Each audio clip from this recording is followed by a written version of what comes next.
Today is day 20. We have less than 500 nautical miles to go to Hiva-Oa.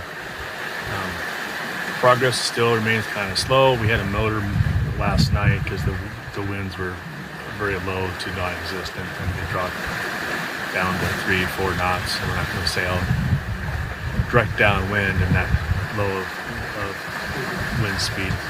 So we had a motor, but we still have quite a bit of fuel. We have more than enough fuel to motor if we needed to the rest of the way into Hiva-Oa. But I prefer not to. For one, it's burning a lot of diesel that I don't want to burn because it costs money. And two, because it kind of smells. Three, because it's loud. And four, once I get to Hiva-Oa, I'll need to get more fuel. And there's not a fuel dock. It's jerry cans, and I don't feel like hauling back, a couple hundred gallons of fuel in 5-gallon cans if I don't need to. But we have the sails up now, and kind of unusual that we're on a starboard tack. So we have our asymmetric that's actually facing the correct direction. The asymmetric spinnaker is blue, and it has the Big Dipper with the North Star. This is the Alaska flag, the blue with the Big Dipper, the gold stars. Okay, there's Krista. She's able to catch up on some sleep this morning, which was great. After I got up this morning, she went back to bed for 3 hours. Yeah, she just woke up.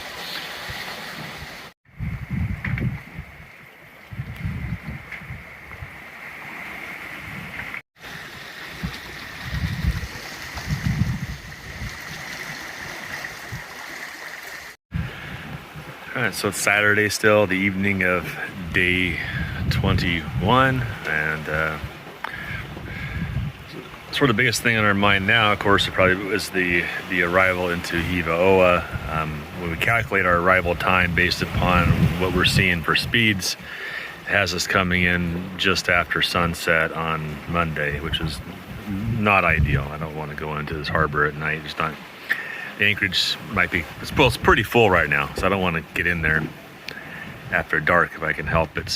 But we're trying to figure out how to speed things up a little bit, but also don't want to use a lot of fuel, and the wind keeps dying on us too. So we may kind of break one of our own rules here and leave the asymmetric up at night. Just keep a close eye on it, and the slightest issue, bring it back down. It's pretty hard to sail when we have, less than 10 knots of wind that's coming right from our aft, using our white sails. And so this asymmetrics are only little sail that we have right now that can handle light wind. And even that's, now we're kind of pushing the lower range of wind for this thing too. We will see how it goes. Good morning. It's day 22, so it's Sunday. So we've been out here for about 3 weeks now. We had the asymmetric up overnight, and that was a little bit fast at times, and we had to watch for squalls all night. There were squalls in the area, so Chris and I spent the evening in the night dodging squalls, but they weren't it's too bad. But anyway, we didn't quite get that much sleep, so we're a little bit tired this morning. We have less than 200 miles to go. Last I looked was about 185 miles. It has us getting in, I estimate, tomorrow, mid to late afternoon, which is great. I'm looking forward to dropping anchor, and I'm looking forward to getting a good night's sleep.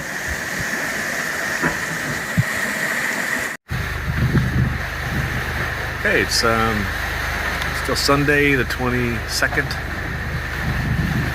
day at sea, so it's the 7th of April, and we just are now 150 miles from destination to Hiva-Oa, which is roughly going to be, as we're kind of pushing it right now, so it's roughly about 24 hours out. It's 4 p.m. ship time, It's right now it's 2:30. It's an hour and a half difference. It's 2:30 in the Marquez. So we'll change our clocks when we get there. I just don't want to readjust our time. At this point, we're pretty close. So that said, we should then get in about 24 hours, maybe a little bit more. So I'm thinking maybe 3 o'clock tomorrow afternoon, maybe 4. Enough time to get the anchor down and set and make sure we're fine, not going to drag into anybody before the sun goes down. So this should be our last night at sea on the Great Pacific Crossing.